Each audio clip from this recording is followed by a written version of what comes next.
Well, it's certainly windier this morning than last night when that fire started, and investigators say that's a good thing. Otherwise, flames from this house could have swept to adjacent homes here on Park Avenue in Plymouth. Now, we have been told this is a case of suspected arson. That makes the 9th total case in less than a 2-week span between Washington County and Beaufort County. But if you're just looking at Washington County alone, that makes 2 cases of suspected arson in less than a week. News Channel 12 was the only one on the scene in Plymouth as this pair of SBI boots were put on. The target, this house off of Park Avenue. Investigators taking pictures, beginning their investigation into how this house fire started. Right now, we're looking at it as a possible arson. There was no power going to the house at that time. Not even a day later, this seafoam blue siding is now seafoam singed, twisted, and burned.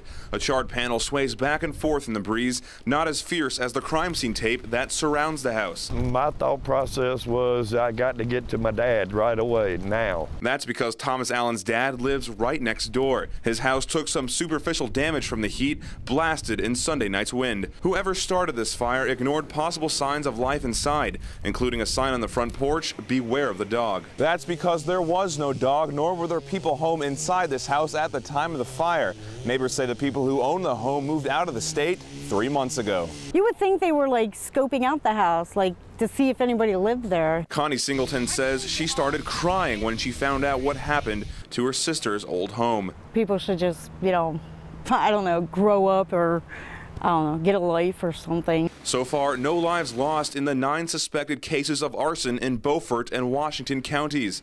This house was unoccupied like the rest. Investigators are now trying to figure out if this one continues the trend. God will punish those, I can tell you that, because what comes around goes around.